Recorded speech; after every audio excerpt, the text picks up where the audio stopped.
Stick to mopping, girl. Tanya stopped, looked him dead in the eye. That's all your kind is good for. Derek Voss stepped closer.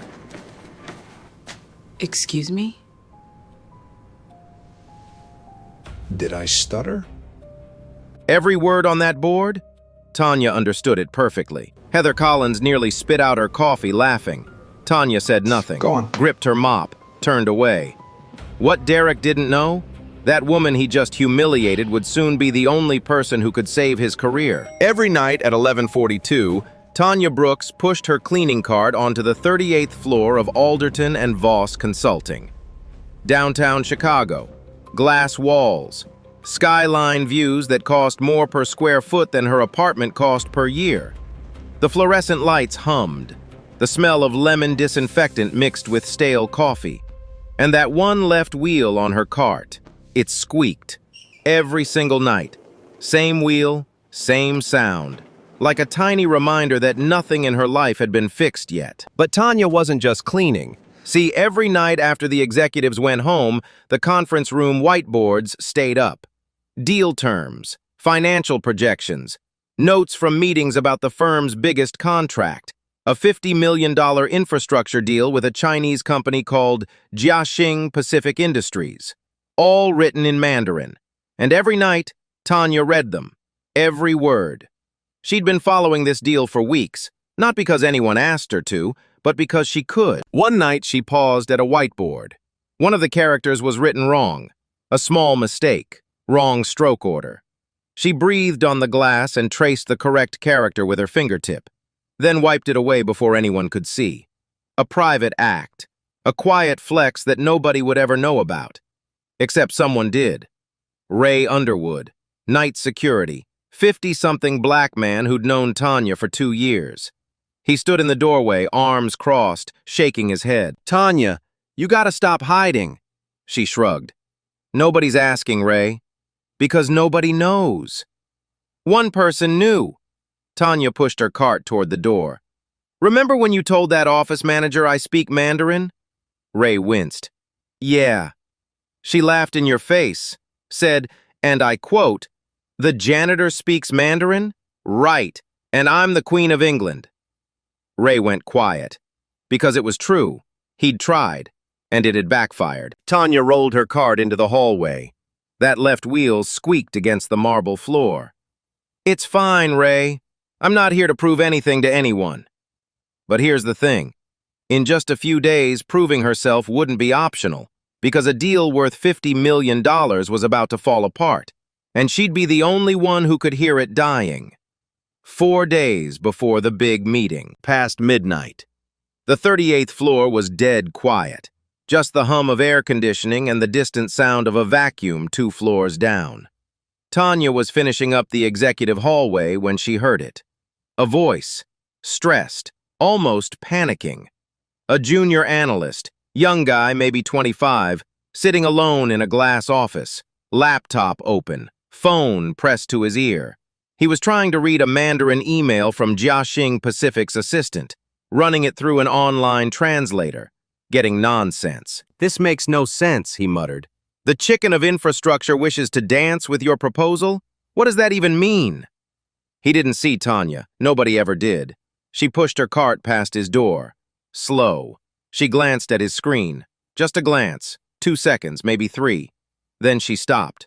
She didn't plan to say anything. She never did.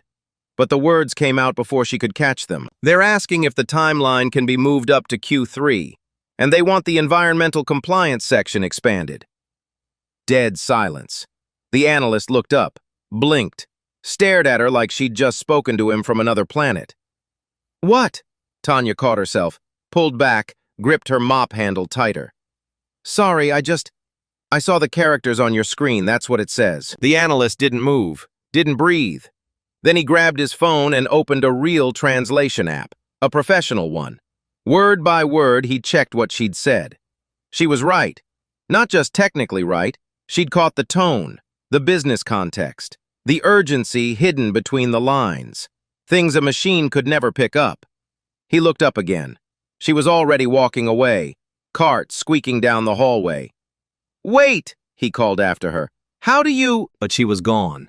Around the corner, into the elevator, the doors closed. Tanya stood alone. She reached into her back pocket and pulled out a small book, old, worn, cracked spine held together with tape, a Mandarin phrase book, her grandmother's. She opened it to the inside cover, handwritten in blue ink in her grandmother's careful script. Every language is a door, baby girl. Tanya ran her thumb across the words. Then she closed the book and put it back in her pocket. Upstairs, the analyst sat frozen at his desk. He stared at his screen, then at the hallway, then back at the screen. He didn't tell anyone that night. He didn't know what to say. How do you explain that the cleaning lady just translated a business email that a professional interpreter would charge $200 for, and she did it in 3 seconds flat? He couldn't explain it, so he said nothing. But the audience knows. And that changes everything. Because now you're holding a secret. You know something that every executive in that building doesn't. You know that the most valuable person at Alderton and Voss doesn't have an office. She has a mop. And that gap between what you know and what they know, that's what's going to make the next part so hard to watch. Back in the elevator, Tanya watched the floor numbers drop. 38, 37, 36.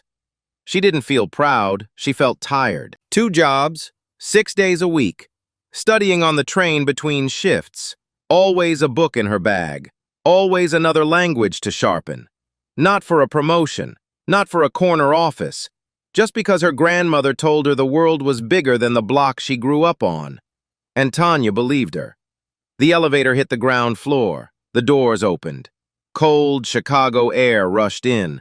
Tanya pulled her jacket tight and walked into the night. Tomorrow she'd be back. Same cart, same squeaky wheel, same invisibility. But not for long. To understand Tanya Brooks, you have to go back, way back, to a porch in Englewood, south side of Chicago. She was 14, sitting on the front steps with her grandmother Lorraine, a retired school teacher who never left the country, never owned a passport, but somehow collected language textbooks from every thrift store within 20 miles. French, Portuguese, German, Mandarin. Stacked on shelves in a tiny apartment that smelled like lavender and old paper. Lorraine had a saying. She said it so often Tanya could hear it in her sleep. They'll decide what you are before you open your mouth, so when you do open it, make sure they don't have a category for you. Tanya learned French first. Lorraine spoke some from her own school days. Then Portuguese, picked up from a neighbor down the hall. Then came Mandarin, the hardest one. She started at 16 with library books and free videos online. By 19, she was watching Chinese news broadcasts for fun. For fun. She was good, scary good. The kind of good that should have gone somewhere. And it almost did. A linguistics professor at the University of Illinois noticed her, recommended her for a full scholarship. Tanya filled out the application, got the interview, bought a new blouse from Goodwill just for the occasion. Then Lorraine got sick. Not a little sick. The kind of sick that needs someone home around the clock. Tanya dropped the application, dropped everything, moved back to the apartment on 63rd Street and took care of her grandmother full-time. She never complained. Not once. Lorraine passed 2 years ago, quietly, in her sleep, holding Tanya's hand. The only thing Tanya kept was the phrase book. That worn little Mandarin book with the cracked spine and blue ink on the inside cover. Every language is a door, baby girl. Now Tanya works 2 jobs. Janitor at Alderton and Voss from 11 at night to 7 in the morning. Cashier at a grocery store from noon to 6. She studies languages on the train between shifts. Always a book in her bag. Always. She didn't learn Mandarin for a career. She learned it because her grandmother told her the world was bigger than one block, and she believed her. 2 days before the big meeting, Tanya was pulling a rare day shift, covering for a sick colleague. She wasn't used to seeing the 38th floor in daylight. Everything looked different, sharper, louder, people everywhere, phones ringing, coffee machines hissing. She was cleaning the executive hallway when she heard voices through an open door. A prep session for the Jiaxing Pacific meeting. 4 people around a table.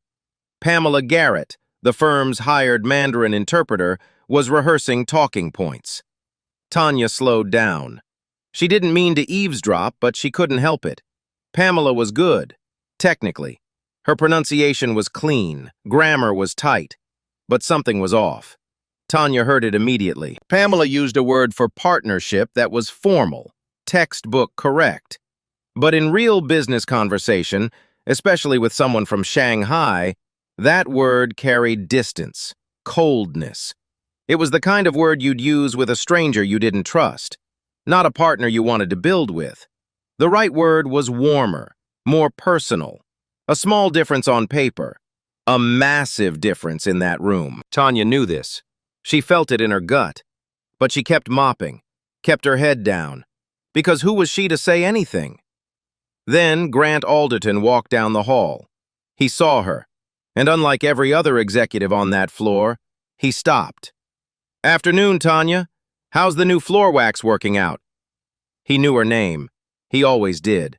That small thing, just hearing her own name from someone with power, gave her enough courage to open her mouth. "Mr. Alderton, I don't mean to overstep." She paused, chose her words carefully. "But the word Ms. Garrett is using for partnership, it might land wrong with the Chinese delegation. There's a warmer version, more personal. It would feel less like a contract and more like a relationship." Grant looked at her, not with shock, not with confusion, with something else. Recognition. Like he was seeing something he'd quietly suspected for a long time. Before he could respond, Derek Voss appeared from the conference room. "Grant, we need you in here." Then he spotted Tanya, looked her up and down. Uniform, mop, bucket. "Can someone get the cleaning crew out of the executive wing? We're trying to prep a $50 million deal here." Tanya stepped back, eyes down. She rolled her cart toward the elevator. Grant watched her go. His face was unreadable, but something was turning behind his eyes. That night, Tanya came back for her regular shift. Same floor, same routine. She walked into the conference room to clean. And she stopped. The whiteboard. The talking points for the Jiaxing meeting. One word had been changed. The formal word for partnership was gone, replaced with the warmer one, the exact word Tanya had suggested. No note, no thank you, no credit, just a quiet correction on a whiteboard that nobody would ever trace back to her. Tanya stood in front of that board for a long time. The fluorescent light buzzed above her. The building was empty. The city glowed through the glass. She didn't smile, but something shifted in her chest. A tiny crack in the wall she'd built around herself. The smallest proof that someone had actually listened. She picked up her rag and started wiping down the table. But here's what stayed with me. Grant Alderton heard a janitor correct his professional interpreter. And instead of laughing, instead of ignoring it, he changed the word. The question now was simple. Would he remember her when it really mattered? The day before the meeting. The whole floor was buzzing. People walked faster, talked louder. The Jiaxing Pacific deal was the biggest contract Alderton and Voss had chased in 5 years. $50 million. If they closed it, bonuses for everyone. If they didn't, heads would roll. And right in the middle of all that pressure, something small happened. Something that should have changed everything, but didn't. The junior analyst, the one from that midnight hallway, finally said something. He pulled Heather Collins aside near the coffee station. Heather was a senior associate, Derek's right hand. Sharp suits, perfect hair, a smile that never quite reached her eyes. "This is going to sound strange," he said. "But the other night, the janitor, Tanya, she translated a Mandarin email on the spot. Perfectly. Like better than any app I've ever used." Heather stirred her coffee, slow, took a sip. "That's cute." She smiled that tight smile. "But we have a professional interpreter for a reason. Let's not turn this into a diversity moment, okay?" She walked away. Didn't ask a single follow-up question. Didn't check. Didn't care. And that was worse than cruelty. Because cruelty at least acknowledges you exist. What Heather did was erasure. She made Tanya disappear without even raising her voice. The analyst stood there, coffee in hand, mouth open. He wanted to push back. He didn't. He went back to his desk and said nothing. Meanwhile, 2 floors up, Derek Voss was in his office, door closed, standing in front of a mirror, practicing Mandarin greetings from a YouTube tutorial he'd watched over lunch. 3 phrases, that's all he'd learned, and he was butchering every single one. Wrong tones, wrong rhythm. Sounded like a man reading a menu he didn't understand. But he didn't know that. He thought he sounded impressive. Think about that for a second. A man who learned 3 phrases to perform competence, and a woman who learned an entire language out of love. Same building, same deal, completely different worlds. That evening, Tanya was finishing her shift. She was mopping the hallway near the elevators when Derek walked out of his office. Late night, suit jacket over his shoulder. He saw her, looked at the floor, then at her. He was holding a coffee cup, half full. He looked Tanya right in the eye and dropped it. Just opened his hand and let it fall. Coffee splashed across the floor she'd just finished mopping. Brown liquid spreading across clean marble. "Earn your paycheck," he said, and walked to the elevator. He didn't look back. Tanya stared at the puddle. Her hand was shaking, not from weakness, from everything she was holding back. She cleaned it up. Of course she did. That's what she always did. Later, Ray found her in the basement break room, sitting alone, hands wrapped around a cup of water, quiet. "You okay?" he asked. She didn't answer right away. Then she said something Ray would remember for a long time. "My grandma used to say, silence isn't weakness, it's loading." She looked up at him. "I'm just loading, Ray." Ray sat down across from her. He didn't say anything else. He didn't need to. He'd known Tanya long enough to understand what that look in her eyes meant. Something was building, and what she was about to unload would change everything on the 38th floor of Alderton and Voss. Every single person who laughed, who ignored, who dropped coffee on a clean floor. They had no idea what was coming. The day arrived, 9 o'clock sharp.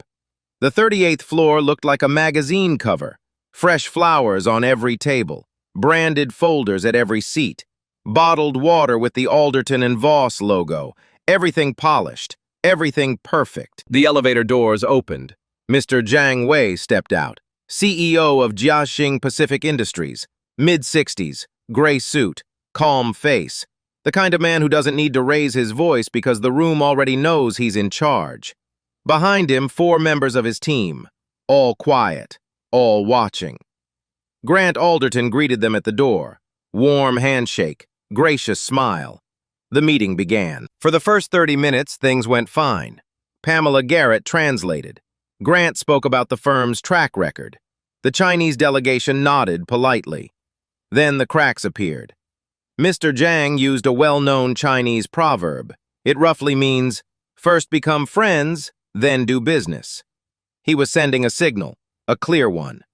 The relationship feels too transactional. I want warmth. I want to feel respected, not pitched to. Pamela translated it word for word, literally. She caught the language, missed the meaning completely. Derek didn't notice. He launched into a PowerPoint, slide after slide of numbers, ROI projections, growth charts. He talked at Jiang like he was selling a used car. Jiang's expression cooled. His deputy shifted in his seat. Second mistake. Jiang made a subtle joke to his deputy, a clever wordplay that doubled as a test, to see if anyone on this side of the table truly understood his language, his culture, his way of thinking. Pamela caught the words, missed the wit, translated it flat. The moment of connection died on the table. Jiang's eyes narrowed, just slightly, but enough. Then came the third mistake, the fatal one. Jiang raised a concern about environmental compliance in the infrastructure plan. He phrased it carefully, politely. But in his business culture, the way he said it was an ultimatum, not a suggestion. He was saying, fix this now or I walk. Pamela translated it as a casual remark, something to revisit later. Derek waved his hand. We can address that down the road. Jiang's jaw tightened. His deputy closed his folder. A small gesture, but in that room, it was a death sentence. The deal was dying, right there, in real time. And nobody at Alderton and Voss could see it. Nobody except one person. Tanya Brooks. She was on the 38th floor that day. Emergency call. A pipe leak in the supply closet. She'd come up to mop the water, and now she was in the hallway wringing out her mop right outside the conference room. The door was open, just 6 inches. But 6 inches was enough. She heard everything. She heard Zhang's proverb and knew it was a plea for connection. She heard the joke and knew it was a test. She heard the ultimatum and knew, with absolute certainty, that Pamela had mistranslated it. She looked through the gap. She saw Zhang's face, hard, closed, done. Tanya's heart was pounding. Her hands were still wet from the mop. She was standing in a puddle of pipe water in a custodial uniform. And she knew. She knew this $50 million deal was bleeding out on that conference table. The only person in the entire building who could stop the bleeding was standing in the hallway, holding a mop, wearing a name badge that said custodial staff. And nobody, not one single person, knew she was there. The meeting broke for 15 minutes. Zhang and his team stepped into a private room. The door closed behind them. Not a good sign. Back in the conference room, quiet panic. Derek was red in the face. Pamela was flipping through her notes, flustered. The junior analyst stared at the table. Everyone could feel it slipping. Nobody knew how to stop it. Grant Alderton stood up, said nothing to his team, just walked out into the hallway. He needed air. He needed to think. Something was wrong with this meeting, and he could feel it in his bones, but he couldn't pinpoint what. He didn't speak Mandarin. He only spoke people, and the people on the other side of that table were shutting down. Then he saw her, Tanya, standing by her cart, mop in one hand, the other hand gripping the handle so tight her knuckles had gone pale. She was staring at the conference room door, and the look on her face, it wasn't the look of someone who was cleaning, it was the look of someone who knew. Grant walked toward her, slowly. He stopped 3 feet away. Tanya. His voice was low, calm. You heard what's happening in there, didn't you? She didn't answer right away. Her eyes moved to the floor, then back to him. Yes, sir. Tell me. She took a breath, then spoke, quiet but steady. Mr. Alderton, he gave you an ultimatum, not a suggestion. Ms. Garrett translated it soft, but he's saying if you don't address the environmental section right now, today, he's walking. And there's more. He's offended.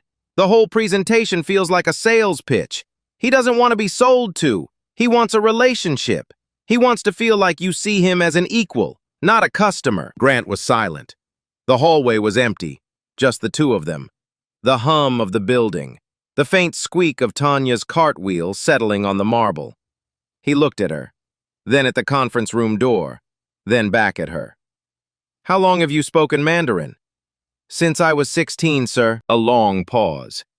Grant Alderton had built a consulting empire on one skill, knowing when someone in the room was the smartest person there. He was looking at that person right now, and she was wearing a custodial uniform. He turned toward the conference room, took 2 steps, then stopped. He reached back and held the door open. Come in with me. Tanya didn't move. She looked down at herself. The uniform, the wet shoes, the name badge clipped to her chest. Custodial staff. She was still holding a mop. Mr. Alderton, I can't just... Leave the mop. He said it simply, like it was the easiest thing in the world. Bring yourself. 5 words. That's all it took. Leave the mop. Bring yourself. Tanya set the mop against the wall. It slid slightly, then held. She straightened her badge. She didn't take it off. She would walk into that room as exactly who she was. She stepped forward. Grant held the door. They didn't go in right away. Tanya made it 3 steps toward the conference room and stopped. Her hands were shaking, not a little, visibly. She pressed them flat against her sides to hide it. Grant noticed. He didn't rush her, didn't say hurry up, didn't check his watch. He just stopped walking and turned around. Talk to me, he said. I'm a janitor, Mr. Alderton. Her voice cracked on the word. I clean your floors. I empty your trash. I mop up coffee that people throw on the ground for fun. How am I supposed to walk into that room and sit across from a man who runs $1 billion company? Grant leaned against the wall, crossed his arms. Not defensive, thoughtful. My father was a bricklayer, he said. 40 years, bad knees, broken hands. He built half the buildings on Michigan Avenue and never owned a single one. But he used to say something that stuck with me. Tanya looked at him. He said, the building doesn't care who lays the bricks, only that they're straight. He let that sit for a moment. You know this deal better than anyone in that room. I've seen your fingerprints on it for weeks. Tanya blinked. You saw me? At the whiteboard? First week. Grant nodded slowly. I came back to the office one night to grab my briefcase. Saw you standing in front of that board, reading every word.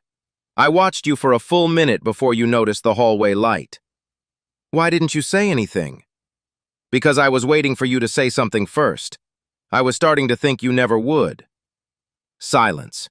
The hallway felt smaller now, closer, like the building itself had leaned in to listen. Tanya reached into her back pocket, pulled out the phrase book, held it in both hands. She ran her thumb across the cover, felt the cracked spine, the tape holding it together. She opened it, looked at the inscription one more time. Her grandmother's handwriting, blue ink, slightly faded. Every language is a door, baby girl. She closed the book, put it back in her pocket. She didn't need it. She never really did. That book was never a tool. It was a hand on her shoulder, a voice saying, you're ready, even when you don't feel like it. Tanya straightened her uniform, smoothed the front of her shirt, touched her name badge one more time. Custodial staff. She left it on. She looked at Grant, nodded once. Okay. Grant turned and opened the conference room door. Light poured into the hallway. Tanya Brooks walked in. Every head in the room turned. Derek saw her first. His face went rigid. His mouth opened slightly, then closed, like he wanted to say something but his brain couldn't find the words fast enough. Heather's pen stopped moving, mid-sentence, just froze on the page. The junior analyst, the one who'd watched Tanya translate that email at midnight, looked up from his laptop. His eyes went wide. He knew. He was the only one in that room who already knew what she was capable of. And Mr. Zhang. He looked at Tanya, saw the uniform, the name badge, the wet spots on her shoes from the pipe water. His expression didn't shift to pity or confusion. It shifted to curiosity. Genuine curiosity. The kind that says, this is unexpected. Tell me more. Derek leaned toward Grant, hissing, barely keeping his voice down. Grant, what is this? We're in the middle of a $50 million... Sit down, Derek. 2 words. No volume, no anger, just authority.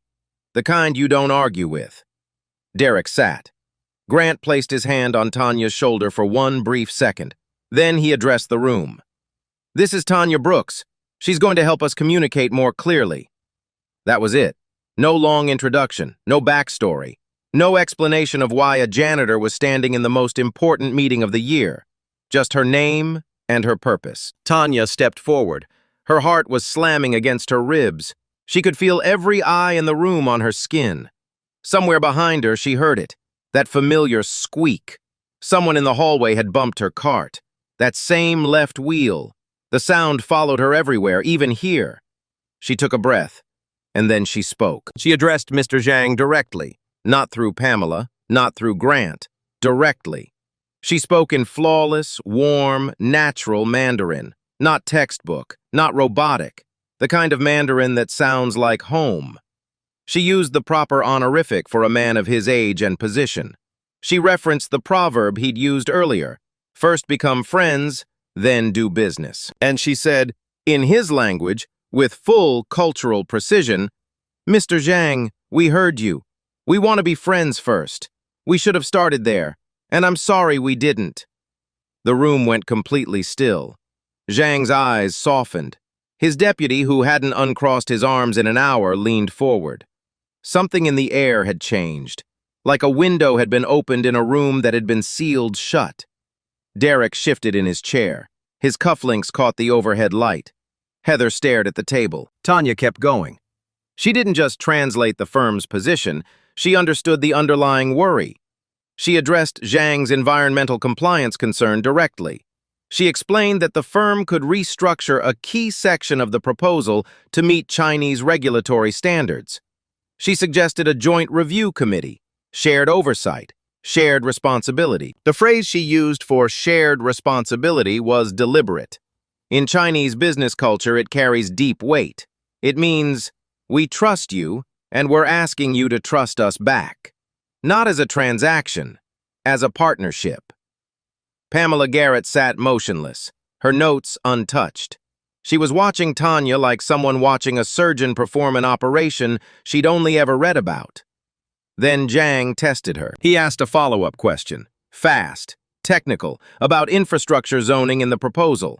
He spoke quickly, with the regional accent of a man from Shanghai. No slowing down, no courtesy. Tanya answered without hesitation, clearly, precisely, like she'd written the proposal herself. Zhang's deputy glanced at his boss, a small look, but it said everything. Then Zhang asked a second question. This one wasn't about business. Where did you learn to speak like this? Who taught you? The room held its breath. Tanya paused. For the first time since she'd walked in, her voice softened. My grandmother. She was a school teacher on the south side of Chicago. She never left the country. But she believed every language is a door. She gave me the key to yours. Zhang didn't respond right away. He just looked at her. Really looked. Not at the badge, not at the uniform. At her. Then he smiled. The first genuine smile he'd shown all day. Not polite, not diplomatic, real. He turned to his deputy and said something quiet. Just a few words. Tanya translated it for the room, all of it, including the part about herself. He said, "This is the person we should have been talking to from the beginning." Derek's face drained of color. Heather's pen rolled off the table. Nobody picked it up. Then Mr. Zhang did something nobody expected. He turned to Grant Alderton, and he spoke in English. Clear, careful English. He'd understood it this whole time. He'd been choosing to speak Mandarin, not because he couldn't speak English, but as a test of respect, a test to see if anyone on this side of the table cared enough to truly understand him. Nobody had passed, until now. Mr. Alderton, Zhang said, I came here to cancel this deal. The room stopped breathing. Your team did not hear us. Your presentation was numbers without soul. I was ready to fly home tonight. He paused, looked at Tanya. But she heard us. She spoke to us, not at us. Not through a script. She understood what we actually needed. He nodded once. We will stay, we will sign, but I have one condition. Grant leaned forward. Name it. I want her at every meeting, every call, every negotiation. Her, not anyone else. Silence. The junior analyst had tears in his eyes. He was the one who'd seen it first. That midnight in the hallway. He'd known. And he'd said nothing. That weight was sitting on his chest right now, and everyone in the room could see it. Derek Voss stared at the table. His jaw was locked. His hands were flat on the surface. The man who told Tanya to stick to mopping was now watching her save the very deal he almost destroyed. Tanya stood at the center of that conference room, custodial badge still pinned to her chest, pipe water still drying on her shoes, grandmother's phrase book still in her back pocket. $50 million, saved by the woman with the mop, and she was just getting started. The meeting resumed, but everything was different now. Tanya wasn't standing anymore. She was sitting. At the table. Between Grant Alderton and Mr. Zhang. A chair that 15 minutes ago didn't exist for her. Someone had pulled it from the corner of the room. The junior analyst. Quietly. Without being asked. For the next 90 minutes, Tanya didn't just translate. She mediated. She caught cultural subtleties that Pamela would have missed. She reframed proposals in ways that made both sides feel heard. She smoothed tensions before they became problems. She turned a dying conversation into a living one. At one point, Zhang made a reference to a Chinese concept about long-term trust. It had no clean English equivalent. Pamela would have fumbled it. Tanya didn't just translate the idea. She explained it, gave it context, made the Alderton and Voss team understand not just the words, but the weight behind them. Grant watched her work. He didn't interrupt, didn't redirect. He just watched a woman do something extraordinary and had the wisdom to stay out of her way. Derek sat at the far end of the table, silent. For 90 straight minutes, the man who never stopped talking didn't say a single word. His cufflinks caught the light every time he shifted in his chair. Those flashy, expensive cufflinks. They used to make him look powerful. Now they just looked like costume jewelry on a man who'd been exposed.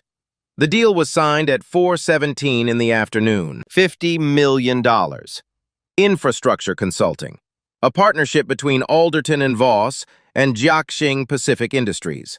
The biggest contract in the firm's history. Mr. Zhang stood. He shook hands around the table. But the first hand he reached for was Tanya's. Not Grant's, not Derek's, not Pamela's. Tanya's. He held her hand with both of his, looked her in the eye, and said in English, "Thank you for hearing us." 3 words that carried more weight than $50 million. The conference room doors opened.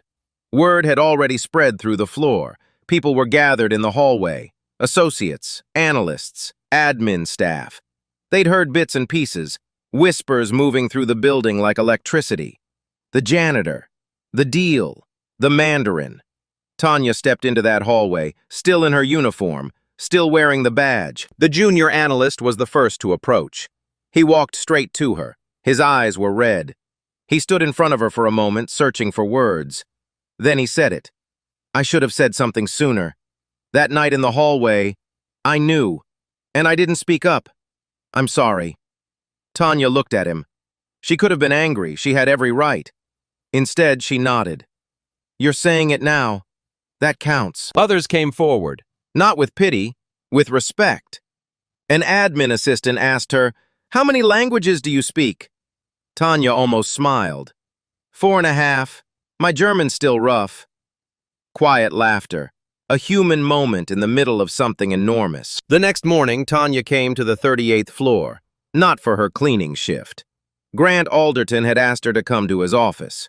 She showed up in her custodial uniform. She didn't own anything else appropriate, and she wasn't going to pretend to be someone she wasn't. Grant's office was warm. Wood shelves, old books, that same chipped coffee mug on his desk. Behind him, a glass shelf with personal items, a photo of his parents, his law degree, and in the center, a worn, rust-colored trowel, his father's, the first tool the man ever used on a job site. "Sit down, Tanya." She sat, hands in her lap, heart hammering. "I'm offering you a position. Client liaison for our Asia-Pacific division. Full salary, full benefits, an office on this floor." He paused. "You've earned it, several times over." Tanya opened her mouth, closed it, opened it again. "Mr. Alderton, I don't have a degree. I don't have—" "You have something no degree gives. You have the ability to walk into a room and make people feel understood. That's not a skill you learn in a classroom. That's a gift." He stood up, walked to her side of the desk, and then he did something she would never forget. He took her custodial name badge, the one she'd refused to take off, and placed it inside a glass frame. Then he set it on the shelf, right next to his father's trowel. "My father's first tool," he said. "Your last badge. Both proof that where you start isn't where you finish." Tanya stared at that shelf, the trowel and the badge, side by side. She couldn't speak. Her throat was locked, her eyes burned. She pressed her lips together hard. Then she laughed. Soft, almost to herself. "Can I bring my cart? That left wheel squeaks, but I'm kind of attached to it." Grant laughed. The first real laugh in this entire story. A warm sound in a warm room. Later that day, Derek Voss was called into Grant's office. The conversation was short, private, but the result was public. Derek was reassigned, not fired, demoted, moved to a regional support role 3 levels below his current position. Grant told him one thing. "You threw trash at the person who saved this firm. That's not a mistake, Derek. That's a character problem." Derek packed his corner office that afternoon. Heather watched from down the hall. Neither of them spoke. One more thing happened before the week ended. A package arrived at the firm, addressed to Tanya Brooks, Client Liaison, Asia Pacific Division, from Shanghai. Inside was a calligraphy set, beautiful, traditional, and a handwritten note from Mr. Zhang, in Mandarin. Translated, it read, "A door was opened not by a key, but by a heart that refused to stop learning." Tanya placed it on her new desk, right next to her grandmother's phrasebook. 6 months later, Tanya had facilitated 3 more international contracts. She started a language program for night shift workers at the firm, free, on her own time. 2 of her students were learning Mandarin. 1 was learning French. The firm's revenue from Asia-Pacific partnerships grew 40%. Tanya's name appeared in the annual report, under Key Personnel. And the junior analyst? He now introduces himself to every custodial staff member in the building, by name, every single one. Some things change one person. Some things change a culture. Tanya Brooks changed both.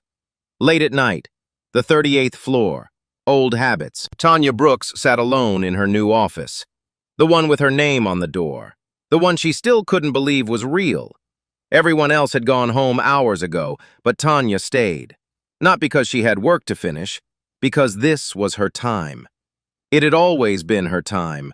The quiet hours, when the city glowed through the glass and the building breathed slow. She looked out the window. The same window she used to clean with a rag and a spray bottle. Same skyline. Same river bending through downtown Chicago. Same view. But everything was different now. On her desk, 3 objects. The calligraphy set from Mr. Zhang, the worn Mandarin phrasebook with the cracked spine, and a framed photo she'd brought from home. Lorraine, smiling, standing on that porch in Englewood, hands on her hips, looking like a woman who already knew her granddaughter would end up exactly here. Tanya opened the phrasebook. She didn't need to look anything up. She just wanted to feel the pages, smell the old paper, see the blue ink. "Every language is a door, baby girl," she whispered it, quietly, to no one, to everyone. "I found the door, Grandma." She closed the book, set it down gently, leaned back in her chair. 1 floor up through the glass interior wall, she could see Grant Alderton's shelf, the trowel and the badge, side by side. 2 beginnings that became something more. 3 objects on her desk, 2 objects on his shelf. 5 small things that told the entire story of a life that refused to be defined by a mop. And that brings me to you. Tomorrow, wherever you go, whatever building you walk into, I want you to try something. Look at the person cleaning the floor, the one emptying the trash, the one restocking the shelves at the back of the store, the one everyone walks past like they're part of the furniture. You don't know their story.